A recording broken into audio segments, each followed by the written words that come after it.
Assalamualaikum warahmatullahi wabarakatuh. Perkenalkan, nama saya Nur Seralayali dengan NIM J1A118251, Peminatan Gizi Fakultas Kesehatan Masyarakat Universitas Haloleo. Pada kesempatan kali ini, saya akan menjelaskan jurnal mengenai hubungan higiene, fasilitas, dan sanitasi lingkungan dengan kualitas mikrobiologi serta identifikasi Escherichia coli O157H7 pada sate Lamongan. Adapun latar belakangnya yaitu proses pembuatan sate Lamongan yang dari bahan baku ikan rentan mengalami kontaminasi secara mikrobiologi akibat kontaminasi alat luluh yang kurang dibersihkan dan penjamah makanan. Oleh sebab itu, perlu dilakukan identifikasi cemaran dan faktor risikonya. Adapun tempat penelitian ini dilakukan di Pantai Lebih Gianyar, Bali, dengan jumlah sampel seluruh pedagang sate Lamongan di Pantai Lebih Gianyar, Bali sebanyak 19 rumah makan dan 19 sampel sate Lamongan. Adapun metode penelitian ini menggunakan metode campuran dengan rancangan penelitian sequential explanatory design, yakni menggabungkan dua bentuk penelitian, yaitu penelitian kuantitatif dan penelitian kualitatif. Selanjutnya, alat yang digunakan yaitu batang kaca bengkok, cawan Petri, dan inkubator. Adapun bahan-bahan yang digunakan, yang pertama sampel sate Lamongan, yang kedua media eosin metilen blue agar, yang ketiga media sorbitol McConkey agar, dan yang keempat E. coli O157 latex agglutination test. Adapun prosedur kerjanya atau pengaplikasiannya yaitu yang pertama, sampel yang sudah diencerkan diambil sebanyak 0,1 ml dan diinokulasi di atas media agar yang telah disiapkan untuk E. coli dengan menggunakan media eosin metilen blue agar. Selanjutnya, sampel disebar dengan batang kaca bengkok hingga tersebar merata di atas permukaan agar. Selanjutnya, cawan Petri diinkubasi di inkubator dengan posisi terbalik pada suhu 37 derajat Celcius selama 24 jam.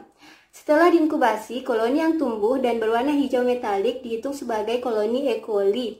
Koloni positif E. coli dari media EMBA yang ditanam pada nutrien agar miring selanjutnya diinokulasikan pada media sorbitol McConkey agar.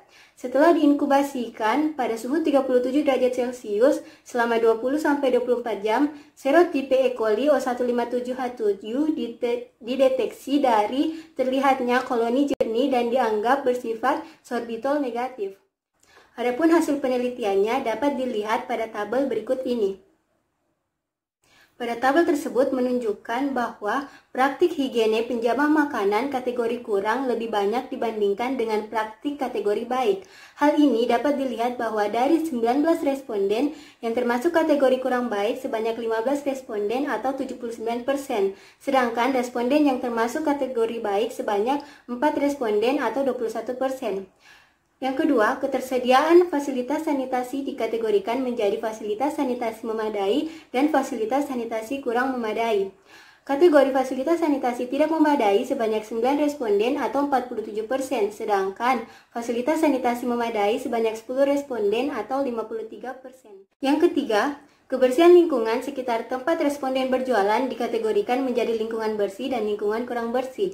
Responden yang termasuk kategori lingkungan kurang bersih sebanyak 9 responden atau 47%, sedangkan yang termasuk kategori lingkungan bersih sebanyak 10 responden atau 53%. Dari hasil pemeriksaan laboratorium diketahui mengacu standar CFS 2014, yaitu ada 4 warung makan yang memenuhi standar jumlah kontaminasi kuman.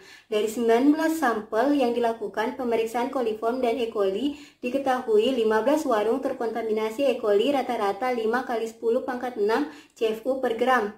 Tingginya kontaminasi kuman dalam pembuatan sate Lamongan dari terkait proses pembuatannya mulai dari pemilihan bahan baku, proses penggerusan ikan menjadi lulu sate, peralatan yang digunakan, penjamah makanan yang mengkontaminasi, serta penyimpanan pada suhu yang standar. Dari penelitian tersebut dapat ditarik kesimpulan bahwa ada hubungan higiene penjamah makanan, ketersediaan sarana fasilitas sanitasi, dan kepemilikan alat luluh dengan kontaminasi E. coli. Terdapat cemaran E. coli pada makanan sate Lamongan, namun tidak terbukti jenis E. coli O157H7. Itulah tadi pemaparan materi dari saya. Semoga dapat menambah wawasan kita semua. Mohon maaf bila ada kesalahan kata. Wabillahi taufiq wal hidayah. Wassalamualaikum warahmatullahi wabarakatuh.